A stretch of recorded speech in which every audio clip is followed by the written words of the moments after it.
Hello मित्रमैत्रिणींनो, स्वागत आहे माझ्या चॅनलवर। मी आज खोबऱ्याची आमटी करणार आहे।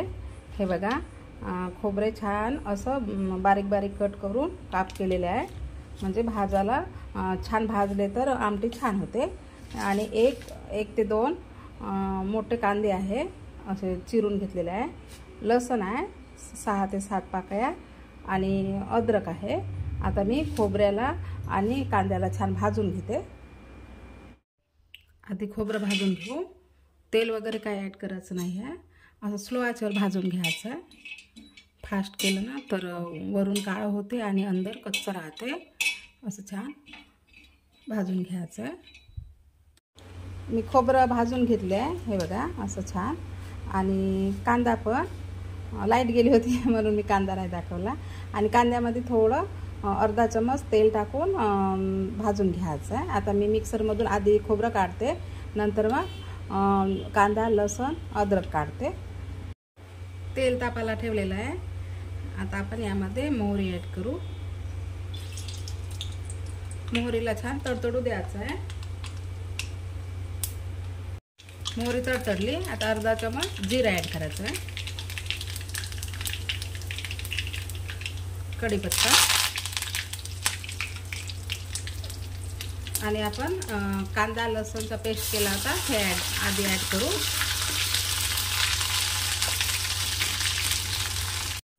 आता याला परतून घ्यायचं आहे तेलामध्ये छान। आणि ही आमटी खूप छान वाटते गरम गरम ज्वारीच्या भाकरीसोबत आणि कशासोबत पण खाऊ शकता।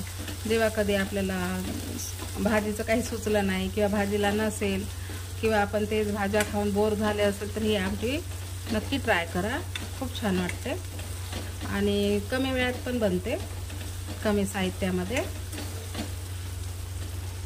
याला छान असं परतून घ्यायचं आहे तेल सुटेपर्यंत हलकंसं। आता परतून झालेलं आहे, हलकंसं तेल सुटलं आहे बघा साईडला। आता आपण यामध्ये बारीक केलेलं खोबरं ऐड करू।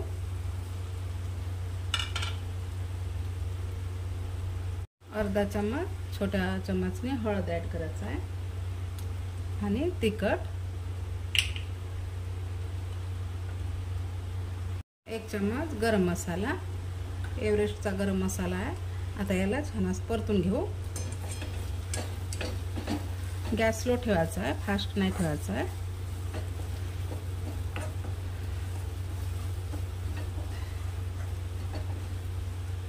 आपण यामध्ये थोडं हिंग ऐड करू आणि याला छान असं याला आपण हलकंसं तेल सुटेपर्यंत असं परतून घ्यायचं आहे। छान सेंट सुटला आहे।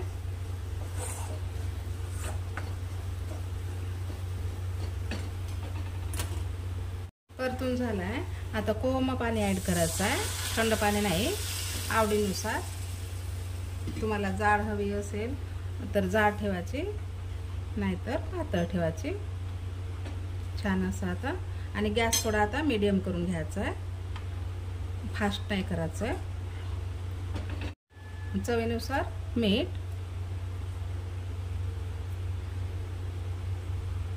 तुम्हाला वाटलं तर तुम्ही मॅगी मसाला पण टाकू शकता, छान वाटते त्याच्याने पण टेस्ट। याला आता असं हलवून घ्यायचं आहे आणि उकळी काढून घ्यायची आहे, 2-3 उकळ्या काढायच्या आहे। आणि तुम्ही माझी रेसिपी रोज बघता त्यासाठी वेळात वेळ काढून खूप आभारी आहे मी, थँक्यू। आणि असेच बघत चला आणि सपोर्ट करत चला प्लीज। उकळी काढून घ्यायची आहे याला, 2 ते 3 उकळ्या काढून घेतल्या। आता यामध्ये आपण सांबार ऐड करू। हे बघा छान तरी आली आहे आपल्या आमटीला।